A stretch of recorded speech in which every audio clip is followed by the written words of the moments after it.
Sofia Koval's story begins far from the spotlight, in the ordinary neighborhoods of Ukraine. At first glance, her life reflected that of a typical teenager: school, home, and the routines that shape adolescence. But beneath the surface, her world was deeply fractured. The image of a quiet young girl masked the reality of emotional instability, neglect, and a growing sense of alienation. What appeared normal on the outside was, in truth, a foundation slowly eroding from within. Her childhood was marked by a household where stability was rarely present. Family dynamics were strained, communication was minimal, and affection seemed more like a distant idea than a daily reality. For a child like Sofia, this lack of warmth created an environment where she often felt invisible. There was no consistent figure of support, no sense of safety she could rely on. As the years passed, this emotional distance left its mark. She became accustomed to suppressing her feelings, retreating into herself rather than expressing the pain she carried. At school, Sofia never seemed to fully fit in. Teachers observed that she struggled with focus, often drifting into her own thoughts rather than engaging with lessons. Classmates found her unpredictable, sometimes quiet and reserved, other times irritable and withdrawn. She was not a target of bullying in the traditional sense, but she remained isolated, always hovering at the edges of social groups without ever becoming part of them. For many, she was simply the girl who never seemed entirely present. Yet behind her detachment was a growing storm of confusion and resentment.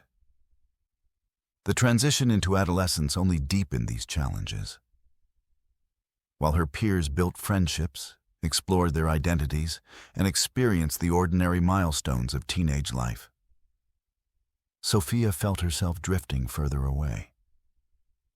The pressures of adolescence, academic expectations, social belonging, and the search for independence clashed with her already fragile sense of self. Without a stable support system at home, these struggles compounded, making her feel trapped between a world that demanded her participation and an inner life where she felt completely alone.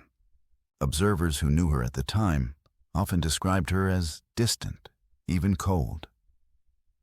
But these impressions failed to capture the inner turmoil that shaped her behavior. Sofia was not simply detached by choice. She was navigating a reality in which trust was difficult and vulnerability felt dangerous. The absence of communication within her family created an environment where silence became the norm. Questions went unanswered, emotions were left unspoken, and problems were ignored rather than resolved. For Sofia, this meant that her own developing identity had no safe place to take shape. The signs of distress were present, but they were subtle. A teacher might notice her lack of enthusiasm for classwork. A peer might comment on her mood swings or her tendency to withdraw from conversations. Yet, these were the kinds of behaviors easily overlooked, often dismissed as typical teenage struggles. In reality, they were indicators of a deeper conflict, signals of a young person whose foundation was already beginning to crack. Left unaddressed, these unresolved issues would not simply fade. Instead, they would evolve into something far more dangerous. The opening chapter of Sofia Koval's life illustrates how an environment can shape the trajectory of a young person's future. Her story was not one of sudden violence, but of gradual erosion. A neglected childhood, strained family ties, and an adolescence marked by isolation formed the backdrop to what would later become a shocking crime. To understand the choices she made, it is necessary to examine the fragile beginning that set everything in motion. What may have looked like an ordinary teenager's life was, in reality, a slow descent into instability that no one truly recognized until it was too late. At the center of Sofia Koval's teenage years stood one defining relationship, the one she shared with her grandmother. After being raised under her care, the grandmother became both the most influential figure in her life and the most difficult person for her to endure. To outsiders, the older woman seemed like a responsible guardian, strict, orderly, and committed to discipline. But for Sofia, the reality of their home was very different. What looked like structure and guidance from the outside often felt like control, suffocation, and a complete disregard for her personal needs. Life inside the household gradually turned into a battlefield. The grandmother imposed rules that covered every part of daily living: how chores should be done, how Sofia should behave in public, and even how much freedom she was allowed to experience at home. These expectations were not presented as negotiable. They were rigid demands, enforced with little room for dialogue or compromise. For a teenager already struggling to define herself, this environment became a source of constant friction. Arguments began with small matters. A forgotten task or an unfinished chore could spark a lecture. A late return home from school would result in punishment. Even the way Sofia dressed or the friends she chose became subjects of scrutiny. Each time, Sofia pushed back, seeking independence, while her grandmother tightened her grip, insisting that order was the only way to protect and guide her. What started as simple disagreements soon escalated into bitter confrontations. The dynamic between them quickly fell into a destructive cycle. The grandmother believed that more rules and stricter discipline were the solution. Sofia, however, interpreted every rule as another attempt to control her life. Each day brought new reasons for conflict. Voices were raised, accusations were exchanged, and emotional distance widened. For Sofia, the home no longer felt like a place of safety. It felt like a cage. This tension grew heavier as adolescence advanced. Teenagers naturally crave space to explore, to form their own identity, and to experience a measure of autonomy. But in Sofia's household, autonomy was not permitted. Every attempt she made to carve out independence was treated as disobedience. As her frustration mounted, she began to view her grandmother not as a guardian, but as an obstacle standing in the way of her freedom. Family members who occasionally visited could sense the hostility in the house. What they saw were constant disagreements and two personalities unable to coexist peacefully. But to most outsiders, the grandmother's strictness seemed typical of an older guardian raising a child, firm but rooted in care. Few realized that the relationship had become toxic, breeding resentment that grew stronger with every passing day. For Sofia, the hostility was deeply personal. Each argument added to a growing sense of betrayal. She wanted understanding. But what she encountered was discipline. She wanted dialogue. But what she received was control. This divide between them was not just about chores or household rules. It was about identity. Sofia's search for independence clashed violently with her grandmother's insistence on authority. The result was a household defined not by harmony, but by conflict. By the time these confrontations became routine, the emotional bond between them had weakened to the point of breaking. The grandmother may have believed that strict rules would prepare Sofia for adulthood, but instead they built walls of resentment. What had once been a home now resembled a battleground, where every interaction carried the risk of another fight. For Sofia, the suffocating atmosphere created a growing desperation, a feeling that something had to change. This chapter of her life demonstrates how unresolved conflict inside a household can evolve into something dangerous. What began as small disputes over daily behavior turned into hostility that poisoned their relationship. Sofia's teenage rebellion and her grandmother's rigid control were on a collision course, creating an environment where resentment overshadowed any sense of care. It was within this toxic space that Sofia's frustrations began to harden into something far darker, setting the stage for the choices that would follow. G-point. The argument began the same way so many others had, over rules, chores, and discipline. Her grandmother's voice carried the weight of authority, while Sofia's tone was sharp with defiance. Neither side was willing to step back. What might have been dismissed as an ordinary family dispute on the surface soon escalated into something far more dangerous.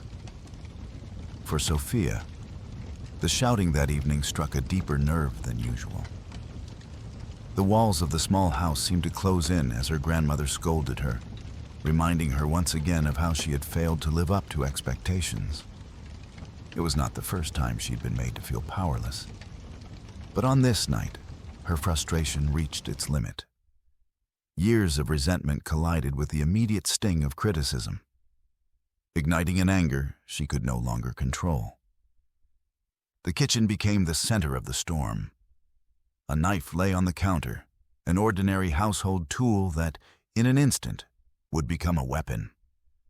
As the shouting intensified, Sofia's thoughts shifted from words to action. In a surge of rage, she reached for the knife.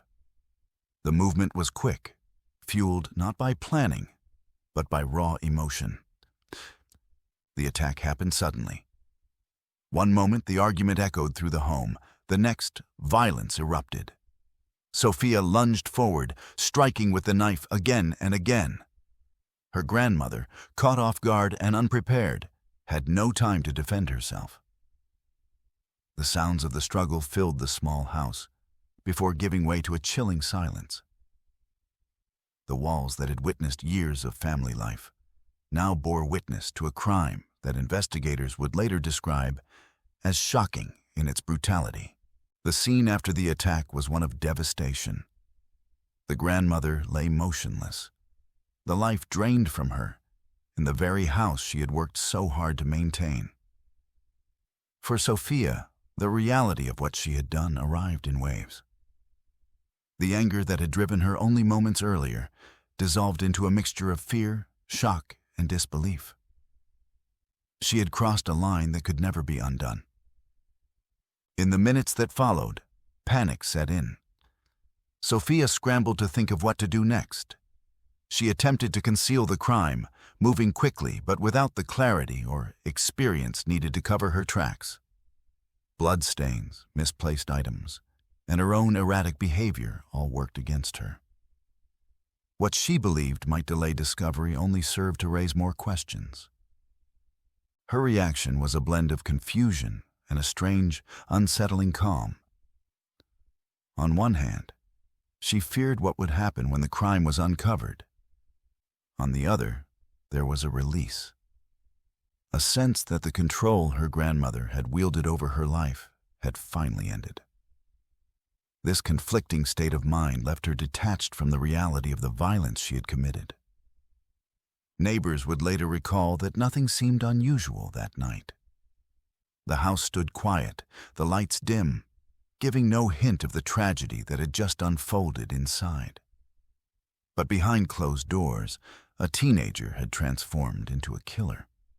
The shift from domestic argument to homicide had taken only moments, yet the consequences would echo for the rest of Sofia's life. When investigators eventually pieced together the events of that evening, they described the crime as both impulsive and devastatingly final. The lack of planning revealed the raw emotional state that had fueled it. Forensic evidence left little doubt about what had happened and who was responsible. The brutality of the act, committed by someone so young, stunned the local community and quickly drew national attention. This chapter in Sofia's story represents the point of no return.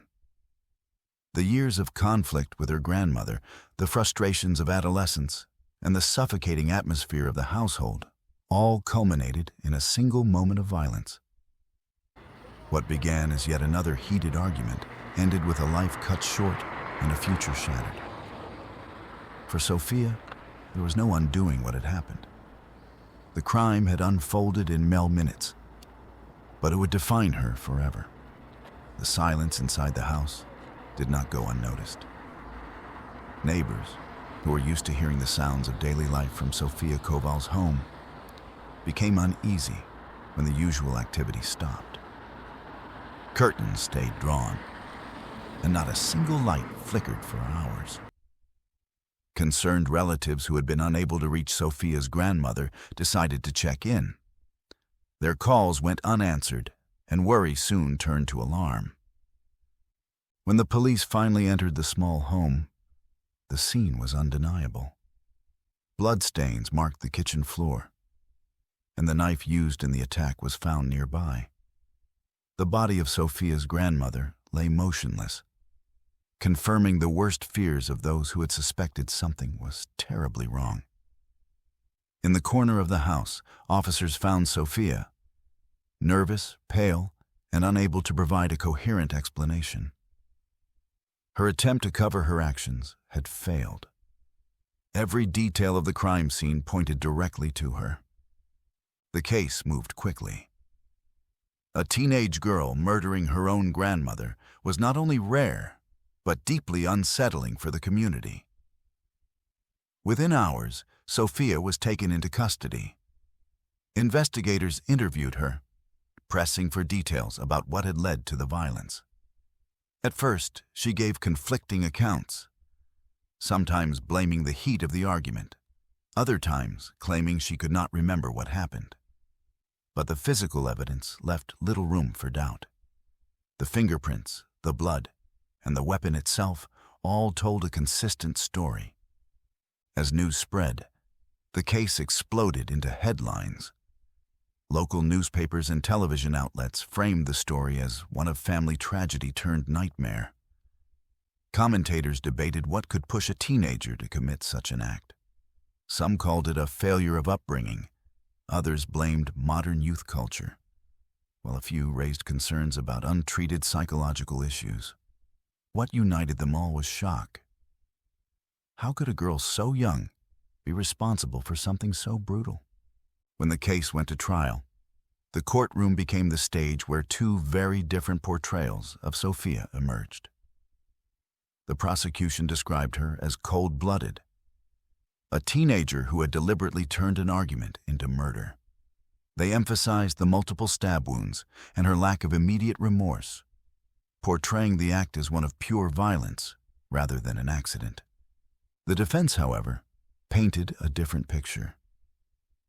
They described Sofia as a troubled minor living under constant psychological pressure. According to their argument, years of strict control and emotional suffocation at the hands of her grandmother had left her desperate, unstable, and prone to an impulsive breakdown. They did not deny that she had committed the crime, but urged the court to see her not as a monster, but as a child who had been pushed beyond her limits. Sofia's own behavior in court only fueled the debate. At times she appeared detached, staring blankly into space as if she were disconnected from the proceedings. At other moments, she broke down in tears, her voice trembling as she tried to explain what had happened. The swings in her demeanor left the public divided. Was she a manipulative killer feigning emotion, or a broken teenager grappling with the reality of her actions? Spectators filled the gallery, and the trial became one of the most discussed cases in the region. Some members of the community expressed anger, insisting that no excuse could justify such violence. Others voiced sympathy, pointing to her youth and the toxic home environment she had endured. For many, the case became a reflection of broader issues: family dysfunction, the pressures on young people, and the question of whether punishment or rehabilitation should take priority. In the end, the verdict was clear. The evidence was overwhelming, and the jury found Sofia guilty of murdering her grandmother. The ruling shattered whatever remained of her ordinary teenage life. She was no longer seen as a schoolgirl caught in family disputes, but as a convicted criminal whose future would now unfold within the justice system. The trial closed one chapter of the story but opened another. For Sofia, the path forward was defined not by the dreams of adolescence, but by the weight of a guilty verdict. For the community, the case left behind lasting questions about how such a tragedy could have happened inside what seemed, from the outside, to be a normal home. The verdict marked the end of Sofia Koval's trial, but only the beginning of her punishment. Sentenced for the murder of her grandmother, she entered the prison system as one of its youngest inmates. For a teenager still adjusting to adulthood, the transition was brutal. Life behind bars stripped her of any remaining sense of normalcy. The routines, the discipline, and the absence of freedom served as a daily reminder of the irreversible decision she had made that night. For her family, the tragedy was twofold. They had lost the grandmother, a familiar figure of stability and tradition. And they had also lost Sofia, whose youth and potential were now consumed by years of incarceration. At family gatherings, her absence was a constant shadow. The crime had fractured bonds, leaving relatives divided between anger and sympathy. Some viewed her act as unforgivable.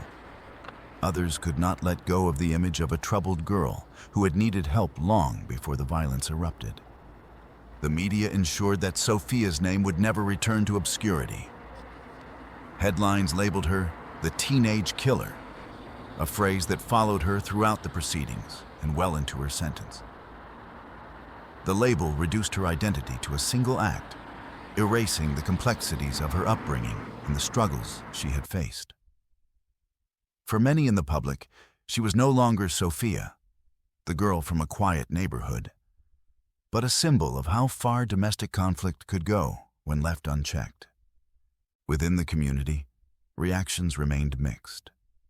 Neighbors spoke of shock, still unable to reconcile the quiet house on their street with the horror that had taken place inside it. Parents used the story as a cautionary tale, reminding their children about the dangers of unchecked anger and the importance of communication within families. For others, the case was less about morality and more about systemic failure. They questioned whether intervention from schools, counselors, or social services could have prevented the tragedy. Experts weighed in, offering different interpretations of what had led to the murder. Psychologists pointed to possible underlying mental health issues, noting the signs of stress and instability that had been visible even before the crime. Others argued that the strict and suffocating environment created by her grandmother had acted as a catalyst, pushing Sofia toward an impulsive and destructive act. The debate highlighted a larger societal question. When a child commits violence, is it solely their responsibility, or does the environment share part of the blame? For Sofia herself, prison life forced reflection. Away from the constant conflict at home, she confronted the silence of her own actions. Reports from those who interacted with her suggested she oscillated between remorse and denial, sometimes expressing deep regret for what she had done, other times retreating into a defensive shell. Regardless of her inner state, the consequences were permanent. The story of Sofia Koval closes not with resolution, but with lingering questions. How can a household dispute escalate into such brutality? Could intervention, understanding, or simply a different choice have changed the outcome? Was this tragedy an isolated act of violence, or was it the inevitable result of years of unspoken resentment and pressure? In the end, Sofia's case remains a chilling reminder of the fragile line between adolescence and violence. One night of rage erased 2 lives from a single family, one through death and then 20. the other through incarceration, and left a community grappling with the haunting reality of how quickly control can be lost. Sierra Halseth. Las Vegas, a city known for its neon lights and constant energy, was also home to the Halseth family, a family that looked ordinary from the outside but carried deep fractures within. Sierra Halseth was born into this household, the daughter of Daniel Halseth and Elizabeth, who had separated years earlier. Divorce had left behind unresolved wounds. Daniel and Elizabeth were no longer partners in marriage, yet they remained tied together through the shared responsibility of raising their daughter. For Sierra, this meant growing up caught in the middle of two adults whose relationship was defined by tension and disagreement. Daniel, a middle-aged father, was known among his friends and neighbors as hardworking, reliable, and devoted to his children. He wanted to remain a guiding figure in Sierra's life, someone who could set boundaries and provide structure. But as Sierra grew older, his role as the disciplinarian often placed him in conflict with her. Teenage years brought rebellion, and the more rules Daniel tried to enforce, the more Sierra pushed back. The warmth of their father-daughter bond began to weaken, replaced by frequent arguments and frustration. Elizabeth, on the other hand, lived separately but remained a part of Sierra's daily life. Her parenting style differed sharply from Daniel's. Where Daniel demanded responsibility and discipline, Elizabeth was often more lenient. This difference in approaches left Sierra navigating two conflicting environments. At her father's house, she faced restrictions, expectations, and limits. At her mother's, there was more freedom. The inconsistency fueled resentment toward Daniel, who increasingly became the figure Sierra viewed as the obstacle to her independence. As Sierra entered her mid-teen years, a new chapter of her life brought the situation to a boiling point. Her relationship with Aaron Guerrero. The two met as teenagers and quickly developed an intense bond. To them it was love, but to their families, it appeared reckless, obsessive, and unhealthy. Daniel especially grew concerned. He saw the relationship as destructive, not just for Sierra, but for the entire household. His attempts to intervene only pushed Sierra closer to Aaron. For a teenage girl seeking independence, Aaron became the symbol of freedom, someone who listened, who promised escape, and who fueled her defiance. Daniel's disapproval of the relationship was clear. He tried to enforce stricter rules, limiting Sierra's time with Aaron and keeping a close eye on her behavior. But these measures had the opposite effect. Instead of breaking the bond, they intensified it. Sierra saw her father as controlling and unsympathetic, while Aaron encouraged her to view Daniel as the enemy standing in the way of their love. The household became a battleground where arguments replaced conversations and trust steadily disappeared. Neighbors and family friends noticed the change. What had once been a father trying to guide his daughter now looked like two people locked in constant conflict. Sierra's teenage defiance escalated, and Daniel's frustration grew. Elizabeth's role in the middle only added more complications. She, too, disapproved of the relationship. But her softer stance meant that Sierra often saw her mother as an ally and her father as the villain. By the time Sierra was 16, the divide in the family was clear. She was determined to live her life on her own terms, and Daniel was equally determined not to let his daughter make reckless choices that could destroy her future. Their home in Las Vegas was no longer a place of peace, but one of constant friction. Every attempt at guidance seemed to be met with resistance, every restriction with rebellion. It was in this environment of broken trust, divided parenting, and rising tension that Sierra's life began to unravel. What started as typical teenage rebellion escalated under the influence of Aaron Guerrero. For Daniel, it was a father's attempt to protect his daughter. For Sierra, it was the fight for freedom. Neither could have imagined that the conflict inside their household would soon erupt into violence so extreme that it would shock their community and capture national headlines. Teenage romance often carries an intensity that feels larger than life. For Sierra Halseth and Aaron Guerrero, that intensity crossed into obsession. They were just 16 and 18 years old, but the connection they built resembled something far more consuming than typical young love. To Sierra, Aaron wasn't just a boyfriend.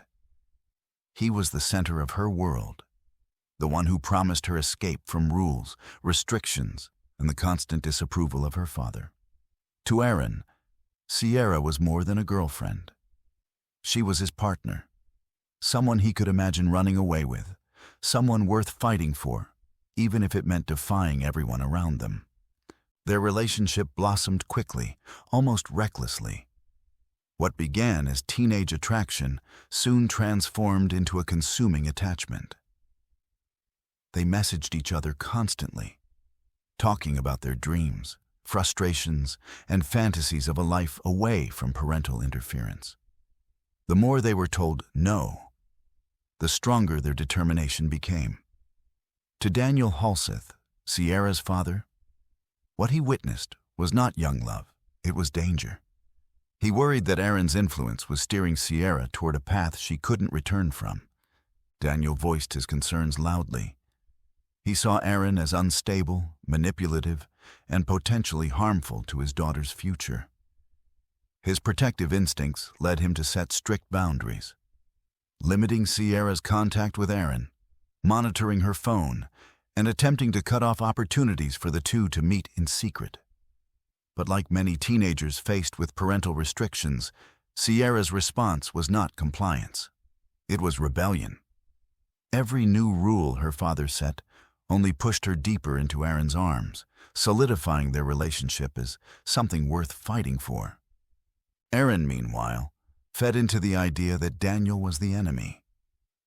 He positioned himself as Sierra's ally against her father, reinforcing the notion that their love was under attack. This us versus him mentality became the core of their relationship. Friends later recalled how Sierra and Aaron would speak about Daniel with bitterness, framing him as an obstacle to their happiness. What might have been ordinary teenage friction in another household began transforming into something darker in theirs. Technology only intensified the bond. Their phones became lifelines, endless streams of text messages, late-night calls, and digital promises. In these conversations, they built fantasies of running away together, living without rules, and creating their own world. These weren't just idle daydreams. The couple often discussed detailed plans, imagining where they would go and how they would survive. For two teenagers with limited life experience, the conversations were unrealistic, but the emotions behind them were real. Every fantasy of escape doubled as an act of defiance against Daniel's authority. Friends who knew them at the time described the relationship as consuming. Sierra's focus drifted from school, family, and her future. Her world revolved around Aaron and their secret communication. For Aaron, who was already seen by some as troubled and controlling, Sierra became his validation. Proof that he mattered, that someone was loyal to him no matter what others thought. This unhealthy dynamic only deepened as the opposition from her family grew stronger. The secrecy surrounding their relationship became its own fuel. Being told they couldn't see each other turned every meeting into an act of rebellion. Sneaking around to spend time together only heightened the sense of excitement and danger. But while the secrecy thrilled them, it also meant lies. Lies to Daniel, to Elizabeth, and to anyone who questioned their constant connection. Sierra became more skilled at deception. while Aaron encouraged her to resist authority at all costs. Behind the veil of teenage infatuation, a darker element was taking root. Their private conversations weren't just about love and escape. They also revealed growing resentment toward Daniel. Aaron often expressed his frustration openly, and Sierra's complaints about her father intensified over time. Instead of being a parent trying to protect his daughter, Daniel was now cast as the villain in their love story. Each argument between father and daughter added fuel to the hostility, and Aaron's influence ensured that resentment was never left to fade. This spiral of secrecy, defiance, and hostility was more than just ordinary teenage rebellion. It became a dangerous cocktail where emotion replaced logic, and where every restriction fed the illusion that Sierra and Aaron were fighting for something bigger than themselves. To them, their love story felt heroic, a battle against a controlling world. But to everyone else watching, the warning signs were becoming impossible to ignore. The relationship was no longer about two teenagers finding comfort in each other. It was about two teenagers building a shared world that rejected consequences, rejected authority, and placed their desires above everything else. The lies they told, the rules they broke, and the fantasies they nurtured weren't just rebellion. They were the beginning of a dangerous setup, one that would soon transform from secrecy and defiance into something far more violent and irreversible. April 2021, Las Vegas. Inside the quiet suburban home of Daniel Halseth, tension had reached its breaking point. For months, Daniel had struggled to keep his daughter, Sierra, away from Aaron Guerrero. Arguments had become routine, raised voices echoing through the walls, Sierra defiant, Daniel frustrated, and Aaron lurking in the background as a constant point of conflict. On the night of April 9th, all of those tensions would explode in the most violent and irreversible way. The events began like many of their previous clashes. Words turned into shouting, Sierra insisting on her independence, Daniel standing firm in his authority as a father. But this time was different. This time, Sierra was not alone. Aaron was there, and together they had already discussed what they would do if the conflict never ended. Text messages and conversations later uncovered by investigators would show that murder wasn't a sudden impulse. It was a plan, whispered between two teenagers who felt trapped and defiant. The confrontation escalated quickly. Daniel, a father trying to control a situation spiraling out of his hands, was faced with a daughter who no longer listened, and a boyfriend who saw him as the obstacle to their future. Then came the moment when arguments shifted into violence. Armed with a knife, Sierra and Aaron launched their attack.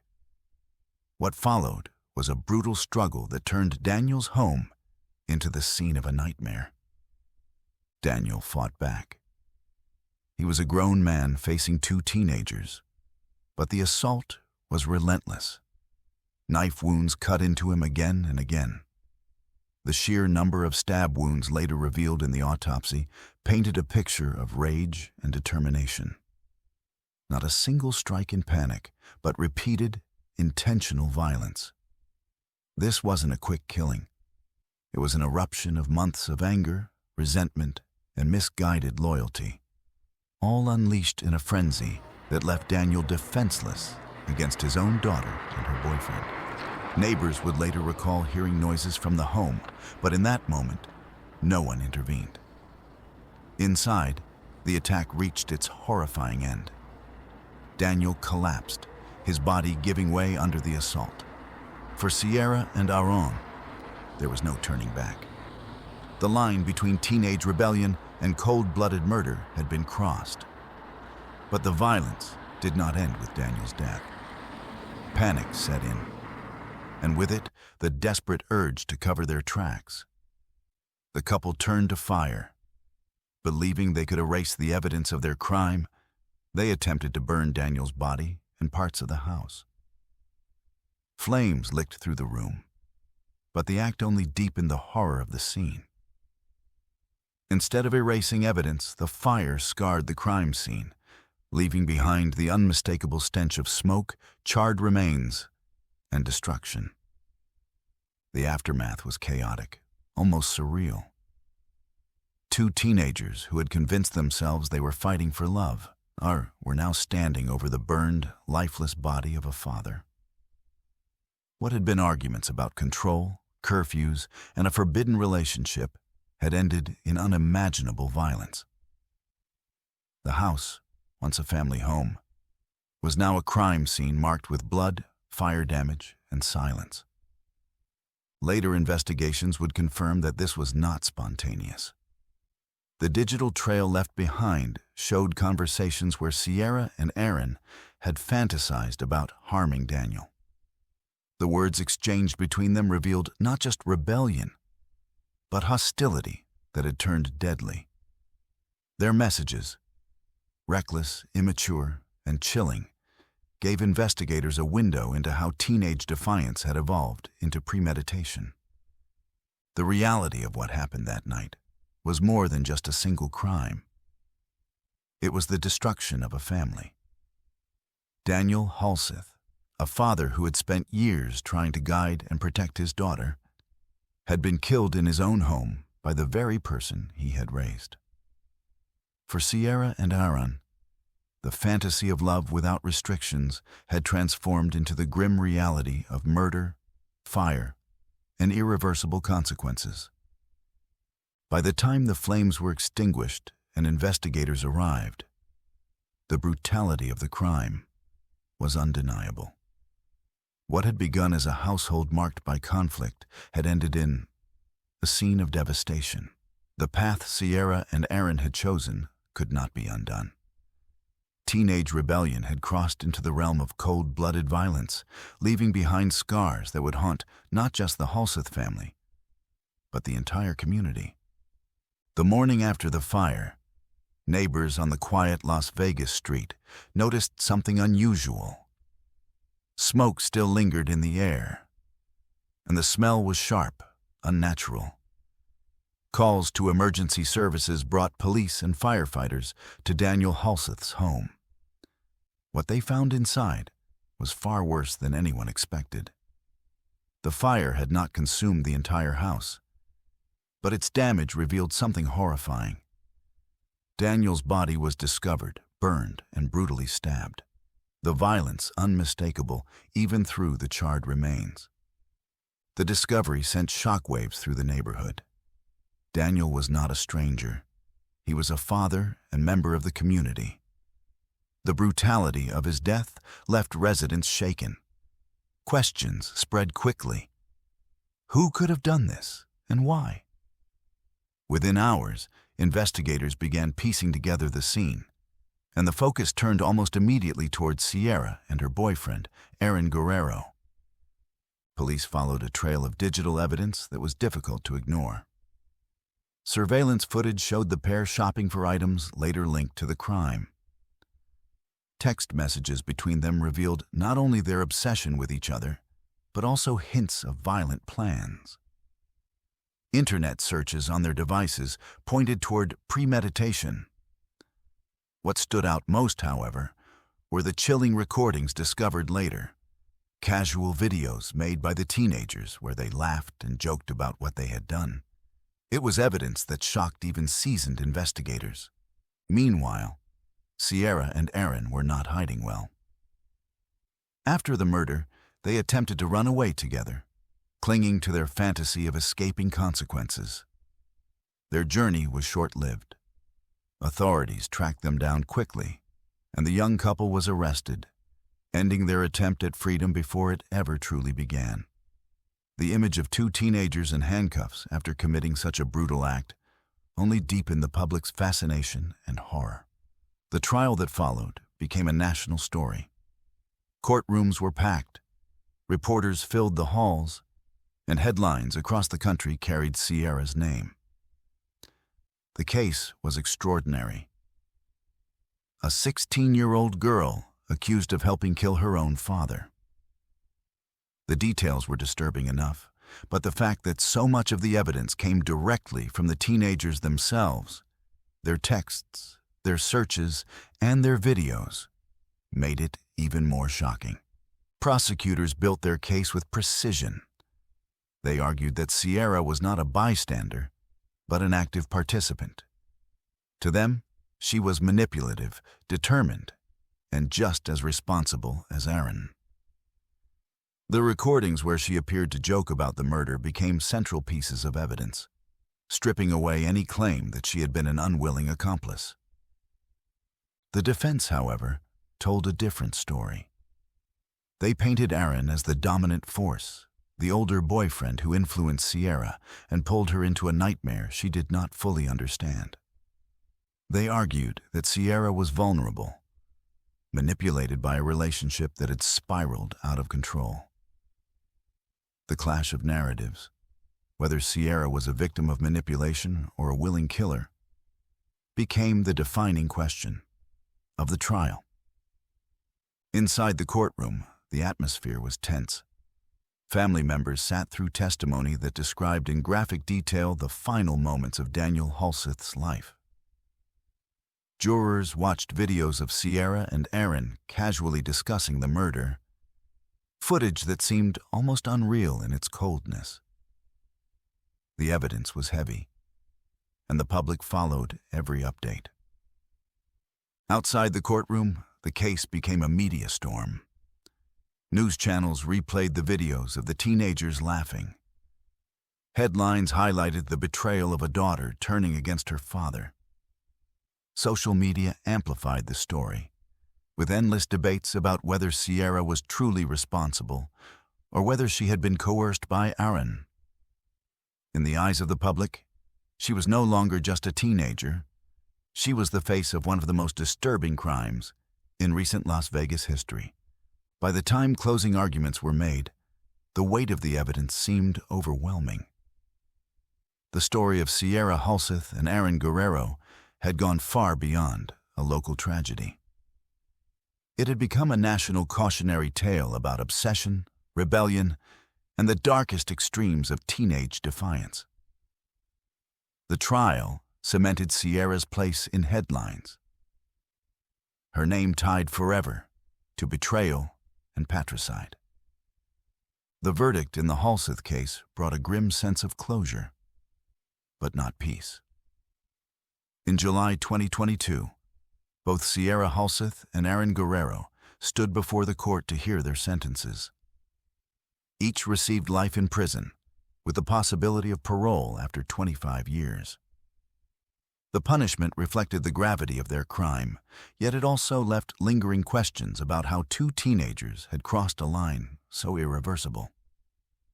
For Sierra, who had once been seen as a bright and promising student, the courtroom became the place where her future was sealed behind prison walls. For Daniel Halseth's family, the tragedy was multi-layered.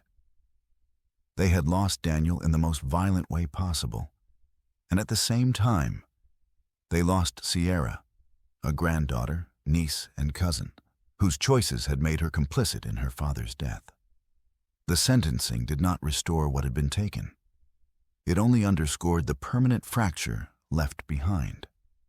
Family members spoke about the pain of mourning both the victim and the perpetrator, a dual loss that no sentence could ever repair. The community, too, was left unsettled. Neighbors and friends who had known the Halseth family struggled to reconcile the normalcy of suburban life with the brutality that had unfolded inside Daniel's home. Many asked how a teenage girl could take part in such an act against her own parent. The case became a point of reflection in schools, churches, and households, a stark warning about the dangers of unchecked obsession, secrecy, and rebellion. Experts who analyzed the case pointed to it as a chilling study in how adolescent immaturity can escalate into deadly violence when fueled by obsession and resentment.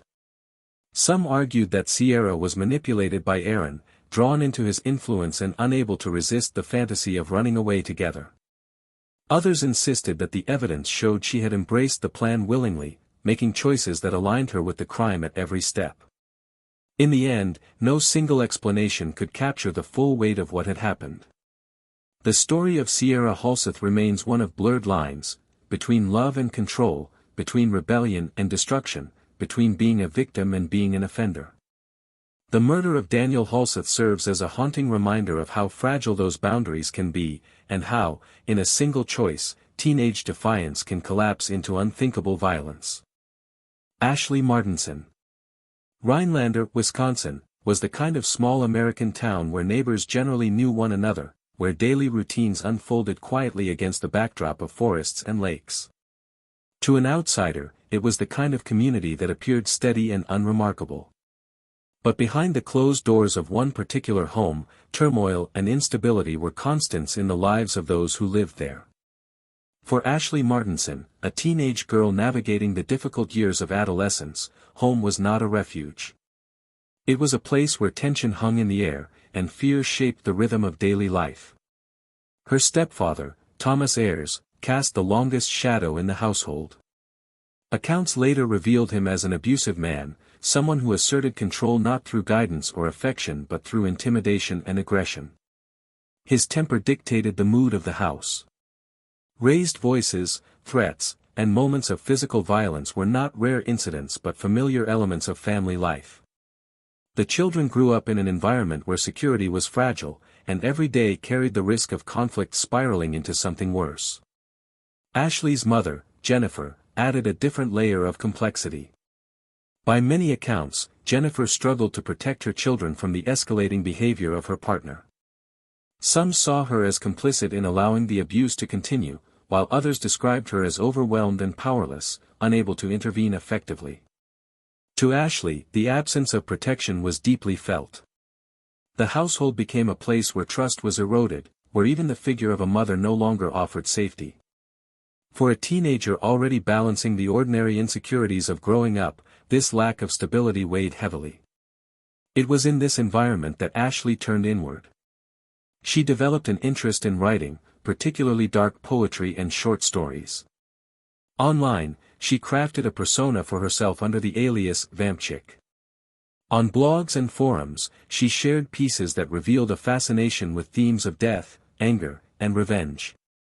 While some who read her writings might have brushed them off as the typical brooding of a teenager drawn to gothic subcultures, in hindsight, they carried an unmistakable undercurrent of distress. The words hinted at entrapment, at feelings of being suffocated by forces beyond her control, and at fantasies of breaking free through violent means. At school, Ashlee appeared to many as another teenager with a rebellious streak. She experimented with style, carried herself with quiet intensity, and formed friendships that seemed ordinary enough. Yet the divide between her outward appearance and her internal reality was stark. Teachers and peers did not see the full extent of what she was enduring at home, nor did they connect the darker elements of her writing to the circumstances shaping her life. The cycle of abuse and fear inside the house was invisible to most of the outside world. For Ashlee, however, it was inescapable. The imbalance of power, the absence of safety, and the ongoing neglect created an emotional pressure that continued to build. By the time she began sharing her online identity with others, the foundation of her story had already been set, a young girl trapped between the appearance of normalcy and the reality of a fractured, hostile household. This tension, unresolved and unaddressed, would grow into something far more dangerous in the years ahead. As Ashlee Martinson moved deeper into her teenage years, the turbulence inside her home only intensified. With each passing day, the oppressive presence of her stepfather, Ayers, grew more unbearable. Confrontations at home were frequent, fueled not only by his controlling behavior but also by the natural defiance of a teenager searching for identity. For Ashlee, rebellion was not just an act of teenage impulsiveness, it became a survival mechanism, a way to push back against an environment that left her feeling powerless. Ashlee found refuge in the digital world. The internet offered her something her real life could not: anonymity, freedom, and a place where she could construct a new self. Online, she embraced the persona of Vampchick, an identity that embodied her fascination with horror, death, and the gothic subculture.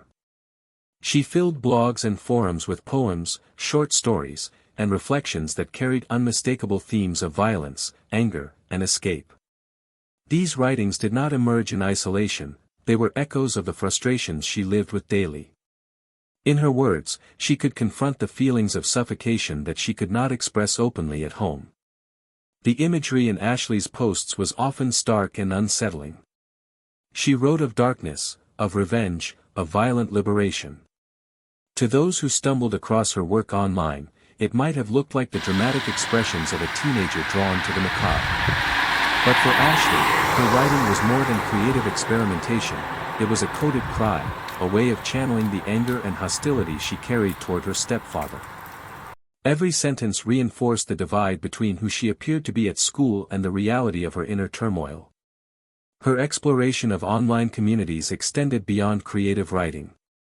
Ashlee began forming connections with strangers, testing the boundaries of what relationships could look like outside the walls of her home. It was in this space that she developed a romantic relationship with a significantly older man she met online. For Ashlee, the relationship offered validation and a sense of being understood in ways she did not feel at home. The man became both a romantic figure and a symbol of freedom, someone who seemed to embody the escape she longed for. The relationship quickly became a point of tension within the household. When her stepfather discovered the connection, he reacted with anger and disapproval.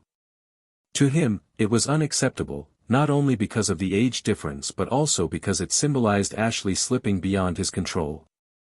Confrontations over the relationship became frequent, adding to an already hostile environment. Ashlee's mother, Jennifer, often stood on the sidelines of these conflicts, further straining the fractured dynamic of the household. For Ashlee, the more her parents tried to restrict her, the more determined she became to hold on to the relationship. What began as a teenage romance developed into a lifeline, an idea that fueled her dreams of escape. Each argument, each restriction, only solidified her defiance. She envisioned leaving her family behind and starting anew with him, free from the daily cycle of fear and control. But Ashlee's fantasies did not remain limited to escape. As her anger toward her stepfather deepened, her writings and thoughts shifted toward darker territory. The violent imagery in her poetry became sharper, her fascination with death more pronounced. The line between expressing anger and imagining violent release began to blur. For her, the possibility of leaving and the idea of destroying what trapped her no longer seemed entirely separate. By the time she was 16, Ashlee's online persona, her forbidden relationship, and the hostile environment at home had collided into a dangerous mixture. She was a teenager caught between rebellion and desperation, between the fantasy of freedom and the pull of darker impulses. What began as escapism was transforming into something far more volatile, laying the groundwork for the unthinkable events that would soon follow. March 2015 began like many other turbulent days in the Martinson household. Tension filled the walls of the Rhinelander home, the air heavy with hostility and unspoken resentment. For Ashlee, each passing day felt like another test of endurance, another reminder that she lived under the control of a man she despised. On the surface, it was an ordinary weekend. Inside Ashlee, however, years of anger, fear, and fantasy were converging into something irreversible. The morning carried the same patterns of control that Ashlee had come to expect from her stepfather, Thomas Ayers. His dominating presence, his quick temper, and his constant grip on the household had long since broken any sense of peace.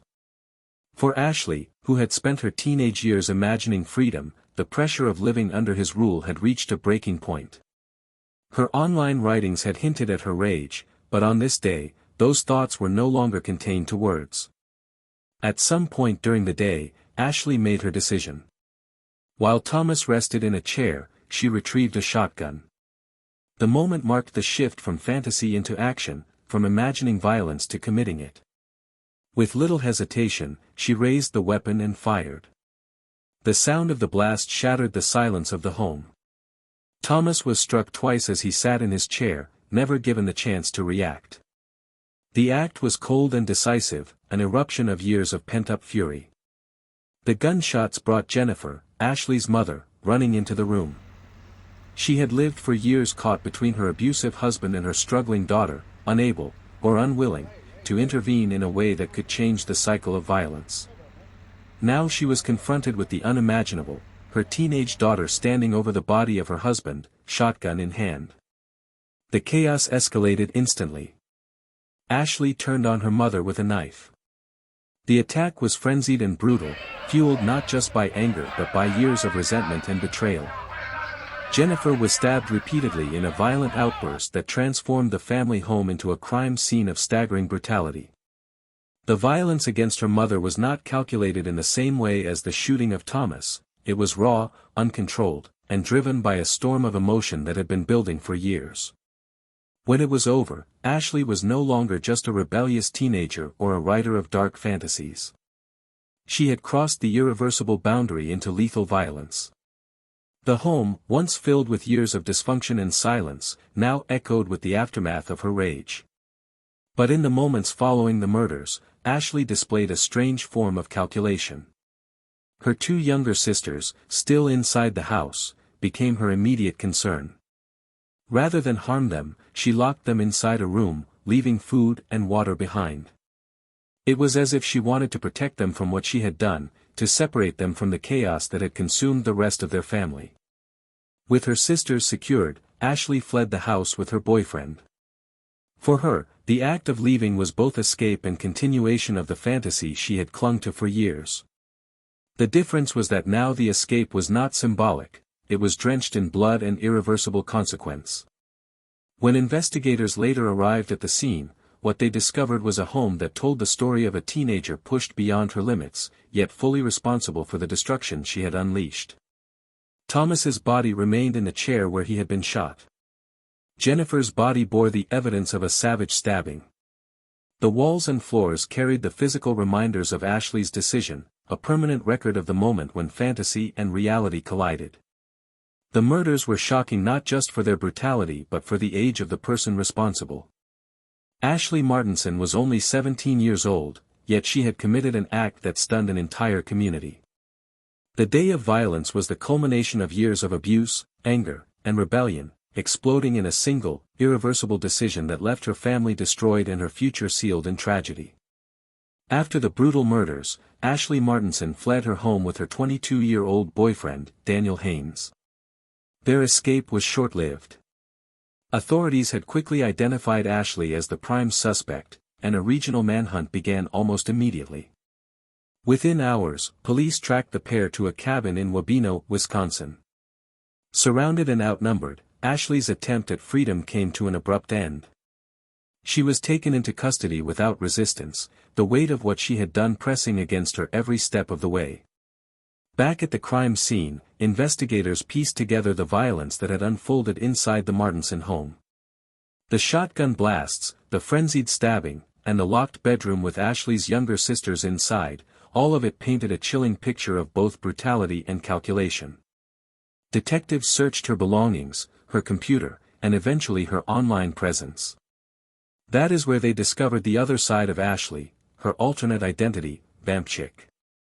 Online, Ashlee had maintained blogs and profiles where she poured her thoughts into poetry, short stories, and journal entries. These writings were saturated with imagery of blood, death, and revenge. She described herself as drawn to darkness, sometimes portraying herself as a vampire or a figure outside of normal human boundaries. To investigators and, later, to the public, these writings seemed to provide a haunting preview of the violence she ultimately committed. When her case entered the courtroom, these writings became a centerpiece of the prosecution's narrative. To them, Ashlee was not just a teenager who had snapped in the heat of the moment. She was, they argued, a deeply disturbed individual who had long fantasized about killing. The Vampchick persona became a symbol for the prosecution, a way to frame Ashlee as someone fascinated by violence, fully capable of murder, and dangerous to society. The defense countered with a very different story. They painted Ashlee as a victim of years of abuse at the hands of her stepfather, Thomas Ayers, and neglect from her mother, Jennifer. They argued that Ashlee's writings were not evidence of a murderer's intent but the cries of a traumatized teenager desperate to escape a toxic and violent home. Her dark poems and stories, they said, were a form of expression, not blueprints for homicide. The trial, however, never fully reached the level of a drawn-out courtroom battle. In the end, Ashlee accepted a plea deal. She pleaded guilty to second-degree intentional homicide and false imprisonment. This agreement spared her from a life sentence and the possibility of being tried as a cold-blooded killer without consideration of her age and trauma. Instead, she was sentenced to 23 years in prison, followed by 17 years of extended supervision. The media, fascinated by the duality of Ashlee's story, portrayed her as both villain and victim. The nickname Vampchick followed every headline, ensuring that her online persona overshadowed much of the complexity of her real-life circumstances. For the public, Ashlee became a symbol of what happens when teenage rebellion, domestic abuse, and obsession with dark fantasy collide in the worst possible way. Inside the courtroom, the verdict may have been sealed, but outside, the debate continued. Was Ashlee Martinson a calculated killer who had long fantasized about death? Or was she a broken teenager, cornered by years of abuse and clinging to a dangerous online identity as her only escape? The answer, as many saw it, was both, and that contradiction became the lasting legacy of her case. In the aftermath of the murders, the greatest burden fell on those left behind. Ashlee's younger sisters, who were locked away in safety during the killings, lost not only their mother and stepfather but also their older sister. They were thrust into a future without the family they once knew, their lives permanently scarred by the events of a single day. For them, the tragedy was not just a story in the news, it was the shattering of their entire world. The community of Rhinelander, a small town not accustomed to headlines of this nature, struggled to come to terms with the violence. Neighbors recalled the family's problems but never imagined such brutality taking place behind closed doors. The quiet Wisconsin town became the setting of a case that forced uncomfortable conversations about abuse, teenage rebellion, and the hidden dangers within households that appear ordinary from the outside. Experts who examined Ashlee's case emphasized how patterns of abuse and neglect can push vulnerable teenagers toward dangerous breaking points. Her fascination with dark imagery, her troubled relationship with her stepfather, and her escape into online identities combined into a toxic storm. To some, her actions were those of a victim who struck back after years of mistreatment; to others, she remained a murderer who chose bloodshed when there were other ways out. Ashlee's case continues to be remembered as both a crime of horror and a cautionary tale. It highlights how untreated trauma in youth, left unrecognized and unresolved, can spiral into destruction not only for the victim but for everyone around them. In the end, the story of Ashlee Martinson stands as a chilling reminder of how quickly pain can turn into violence, leaving behind a legacy of loss that no sentence can undo.